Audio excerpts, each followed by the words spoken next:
उम्मीद है आप सभी लोग मस्त हो गए। तो आज की जो ये वीडियो है ना, बेसिकली एक कुंडली शक्ति के ऊपर होने वाली है। ठीक है। और इस वीडियो में ना मैं आप लोगों के साथ कुछ तरीके शेयर करने जा रहा हूँ, जिससे ना आप काफ़ी हद तक आइडिया लगा सकते हो कि आपकी जो कुंडली शक्ति है ना, वो भी किस चक्र पे है।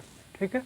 तो इससे पहले मैं वीडियो शेयर करूँ, हो सकता है आप में से काफ़ी लोगों के दिमाग में क्वेश्चन जरूर आ रहा ही होगा हर हाल में, अगर आपकी लॉजिकल थिंकिंग होगी कि भाई तू कुंडली शक्ति के ऊपर बैठ करके वीडियो बना रहा, क्या तेरी खुद की भी कुंडली शक्ति वगैरह जागृत है।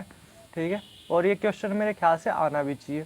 तो देखो, इसका ना मैं थोड़ा सा आंसर देने की कोशिश करता हूँ। हालांकि हर वीडियो में ना जो भी मैंने कुंडली शक्ति से रिलेटेड बनाई हुई है, तो थोड़ा थोड़ा मैंने कहीं बोला हुआ है कि देखो, मुझे इसका नहीं पता कि मेरी कुंडली शक्ति वगैरह जागृत है या नहीं है, बट हाँ, इन चीज़ों को ना मैंने बड़ी अच्छी तरीके से फील किया हुआ है, बड़ी अच्छी तरीके से इन्हें एक्सपीरियंस किया हुआ है। और शायद ये कुंडली शक्ति ये ऊपर उठी हुई भी है। ठीक है। कुछ इस तरीके से, क्योंकि मैंने कुछ सिम्टम्स वगैरह है ना, उन्हें बड़ी अच्छी तरीके से ऑब्जर्व कर करके देखा है अपने अंदर। अब वो सिम्टम्स क्या है, चलो वो भी मैं आपको बता रहा हूँ, और आप भी अपने अंदर ये ट्राई कर करके देखना है। ये चीज़ें आपको काफ़ी हद तक आइडिया लग जाएगा। और एक चीज़ है थोड़ा सा कुंडली शक्ति को लेकर के, कि इसे जो है ना कि बिल्कुल भी हवा वगैरह बनाने की जरूरत नहीं, कि अपने आप में बहुत बड़ी चीज़ है कि कुंडली शक्ति वगैरह जागृत कर ली तो पता नहीं क्या हो जाएगा, कितना बड़ा काम है ये, ऐसा कुछ नहीं होता। आपको शायद पता नहीं कि जो छोटे बच्चे होते हैं ना, उनके ऑलरेडी से जो 7 चक्र है वो जागृत होते हैं, यानी कुंडली शक्ति वगैरह ना वो जागृत होती है, यानी ना हमारा नेचुरल स्वभाव होता है। ठीक है। कुछ इस तरीके से। लेकिन क्या होता है, टाइम के साथ साथ ना हम इम्प्योर होते चले जाते हैं, हमारे चक्रों पे ब्लॉकेज वगैरह आते चले जाते हैं। हम बचपन में क्या है, वो बहुत ज़्यादा प्योर होते हैं। ठीक है। जब भी तो बोला जाता है कि छोटे बच्चों में भगवान का वास होता है, लेकिन बड़े बड़े जैसे हम होते रहते हैं तो हम अंदर से जो है कि अगर मैं सिंपल वर्ड में बोलूँ, दुष्ट होते चले जाते हैं। अंदर से जो है कि हम राक्षस होते चले जाते हैं। कुछ इस तरीके से, ये बात बिल्कुल फैक्ट है। तो उस वजह से क्या होता है, आपके जो चक्रों पे ब्लॉकेज आते चले जाते हैं, कुंडली शक्ति वगैरह वो मेरे ख्याल से नीचे बैठना शुरू कर देती है। कुछ इस तरीके से होती है, जैसा मैं समझ पाता हूँ। ठीक है। जैसा मैं समझ पा रहा, तो इसलिए ना दिमाग में से ये चीज़ें निकाल दो कि अपने आप में बहुत बड़ा काम है, ये हमारा नेचुरल स्वभाव है। आप इतना समझ लो, कुंडली शक्ति वगैरह ऊपर उठ की, तो ये बस हमें अपना जैसा हम नेचुरल होते हैं ना, वैसा हमें ये बना देती है, जो कि अभी हम है नहीं। कुछ इस तरीके से। तो मैं चीज़ बता रहा, थोड़ा सा आप ट्राई कर करके देखो, आपको बहुत हद तक आइडिया लग जाएगा कि आपकी जो कुंडली शक्ति है वो ऊपर उठ चुकी है नहीं, ये जागृत है नहीं। कुछ इस तरीके से। तो आप जस्ट क्या कर करके देखो कि अपने शरीर को ना ऐसे हिला डुला करके देखो, हल्का फुल्का सा। और इसे हिलाने डुलाने के बाद, मतलब 4-5 मिनट तो पहले या थोड़ी देर तो अपने आप हिला डुला करके ऐसा देख लिया। और जस्ट फिर ये ऑब्जर्व कर करके देखो कि क्या उसके बाद भी आपका शरीर अपने आप हिलता डुलता जा रहा, कुछ इस तरीके से सेक हो रहा, या फिर एनर्जी के आपको बार बार झटके से लग रहे, बिजली के झटके से लग रहे। या जैसा जब आप खट्टी चीज़ कोई खाते हो, जैसे आप नींबू चबाओगे अगर, तो नींबू चबाने के बाद बहुत तेज झटके से लगते हैं, इस तरीके से फील होता है। तो अगर इस तरीके से फील होता है तो आप आइडिया लगा सकते हो कि आपकी जो कुंडली शक्ति वगैरह है ना, वो ऊपर उठ चुकी है। ये बहुत बढ़िया सिम्टम होता है अपने आप में। ठीक है। तो मैंने ये सब चीज़ें अच्छी तरीके से फील की हुई है, तो उस बेस पे मुझे लगता है, पक्का नहीं मैं बोल सकता, बट हाँ लगता है कि कुंडली शक्ति वगैरह ऊपर उठ चुकी है। ठीक है। और इसके ऊपर ना मैंने अपना पूरा एक्सपीरियंस शेयर किया हुआ है, अगर आपने देखा नहीं तो जा करके देख सकते हो, आपको आराम से देखने को मिल जाएगा चैनल पे। ठीक है। तो अब जो है कि कुछ तरीकों के बारे में बात करते हैं, जिससे आप बहुत हद तक आइडिया लगा सकते हो कि आपकी जो कुंडली शक्ति है वो अभी किस चक्र पे है। तो नंबर 1 तरीका क्या है कि आपको ये देखना है पहले तो कि आप शून्य अवस्था में चले जाओ, जहाँ पे जो है कि दिमाग में कोई भी विचार वगैरह नहीं रहते। ठीक है। तो आप शून्य अवस्था में चले जाना है। ठीक है। आप शून्य अवस्था में चले गए, और उसके बाद ना जस्ट अपनी बॉडी को ऑब्जर्व कर करके देखना है कि किस जगह आपको बहुत ज़्यादा हीट फील हो रही, बहुत ज़्यादा एनर्जी फील हो रही, या बहुत ज़्यादा ठंडक फील हो रही, या बहुत ज़्यादा खुजली वगैरह फील हो रही। कुछ इस तरीके से ऑब्जर्व कर करके देखो अपनी बॉडी को। वो आपकी कमर के पीछे भी हो सकती है, आपकी आगे वगैरह भी हो सकती है, कुछ भी। आपको जस्ट ऑब्जर्व कर करके देखना है जिस हिस्से में भी आपको बहुत ज़्यादा एनर्जी फील हो रही, बहुत ज़्यादा गर्मी फील हो रही।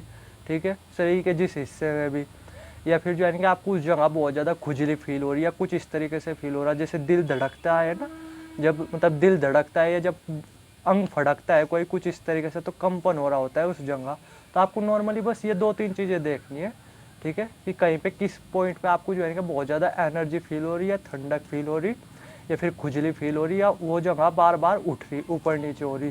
ठीक है। थोड़ी सी सेक हो रही, कुछ इस तरीके से। तो बस ये ऑब्जर्व कर लेना है जिस जगह भी ये चीज़ें हो रही होगी।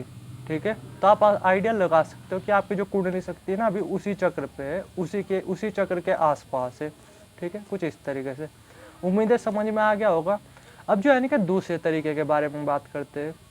तो दूसरे तरीके में क्या है कि नॉर्मली ना आपको 10 से 12 मिनट अच्छी तरीके से डीप ब्रीथिंग कर लेनी है। डीप ब्रीथिंग को तो आपको पता ही होगा कि यानी सांस को बिल्कुल नाभि तक ले लेना है, फिर छोड़ देना है, फिर नाभि तक ले लेना है, फिर छोड़ देना है। ऐसे आपको 10-12 मिनट करना है। और 10-12 मिनट के अंदर ना आप जैसे जब करो तो 10-12 मिनट के अंदर तो आपको ऑब्जर्व तो करते ही रहना है। इस टेक्निक को करते करते अपने बॉडी को ऑब्जर्व तो करते रहना ही है।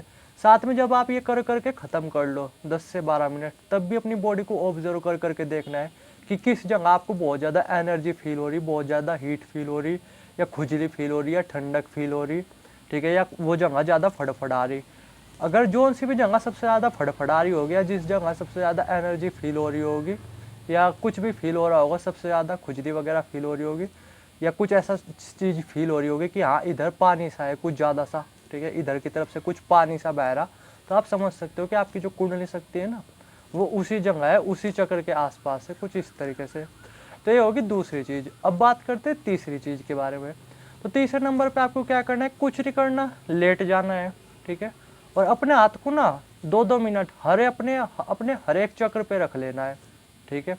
पहले मूलाधार पे रख करके देखना है 2 मिनट, फिर स्वादिष्टान चक्र पे, फिर मणिपुर पे, फिर अनाथ पे, फिर कंठ चक्र पे, ठीक है, यानी यहाँ पे। फिर आपको अपनी थर्ड आई पे रख करके देखना है, फिर आपको अपने सहस्त्रार चक्र पे रख करके देखना है, सिर्फ 2-2 मिनट। और जो आपको ध्यान रखना है ना, ध्यान देना है, वो सिर्फ अपनी हथेली पे ध्यान देना है। और जस्ट बस ये नॉर्मली ये ऑब्जर्व कर करके देखना है कि किस चक्र पे आपको फिर से यही चीज़ें फील हो रही, बहुत ज़्यादा एनर्जी फील हो रही, बहुत ज़्यादा ऊर्जा फील हो रही, बहुत ज़्यादा ठंडक वगैरह फील हो रही, और जगह के मुकाबले बहुत ज़्यादा खुजली वगैरह फील हो रही, या कुछ ऐसा फील हो रहा कि कुछ लिक्विड वगैरह से बह रहा उस जगह से।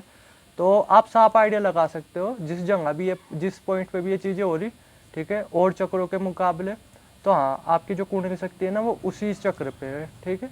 वैसे तो ये सब चक्रों पे होगी, बट आपको मेन चीज़ ये ऑब्जर्व कर करके देखनी है कि किस चक्र पे सबसे ज़्यादा आपको फील हो रही, ठीक है, ये चीज़ें।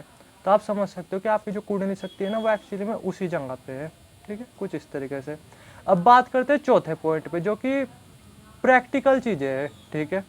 कि सपोज करो आप जो है नहीं कि मतलब काम वासना, उसका कंट्रोल आपके पूरी तरीके से हाथ में आ चुका है। अभी क्या है कि काम वासना, वैसे ये वर्ड बोलना नहीं चाहिए, ठीक है, क्योंकि बोलते टाइम में भी थोड़ा सा अनकम्फर्टेबल फील करता हूँ, बट समझाने के लिए ये चीज़ें भी बोलनी पड़ती है कि काम वासना, उसका कंट्रोल क्या आपके हाथ में पूरा आ चुका है। क्या आप अब चटपटे खाने की तरफ उतना ज़्यादा अट्रैक्ट वगैरह नहीं होते, ठीक है। क्या आप जो है नहीं कि अब लोगों की आपको इज्जत वगैरह उतनी नहीं चाहिए। क्या आपको जो है नहीं कि अब रूपों की तरफ आपका उतना ध्यान वगैरह नहीं रहा, रूपे आपको उतना फैसिनेट नहीं करते। क्या अब आपको जो है नहीं कि प्यार वगैरह नहीं चाहिए लोगों से, ठीक है। अगर इस सब का आंसर है कुछ हाँ, लेकिन ना हमें नहीं ये सब चीज़ें चाहिए, हमारा इंटरेस्ट इन सब चीज़ों से हट चुका है, तो आप एग्जैक्टली ये आइडिया लगा सकते हो कि आपकी जो कुंडली शक्ति है ना वो हर हाल में अनाथ चक्र को क्रॉस कर करके तो इससे तो ऊपर ही है, इससे ऊपर के चक्र पे ये, वो शायद यहाँ भी हो सकती है, वो शायद आपके थर्ड आई पे हो सकती है, या वो आपके सहस्त्रार चक्र पे हो सकती है। अगर जो ये मैंने 4-5 चीज़ें बोली और इनमें से आपका किसी भी चीज़ की तरफ इंटरेस्ट नहीं, तो आप समझ सकते हो कि आपकी जो कुंडली शक्ति है ना वो अनाथ चक्र से ऊपर के चक्रों पे ही है, ठीक है।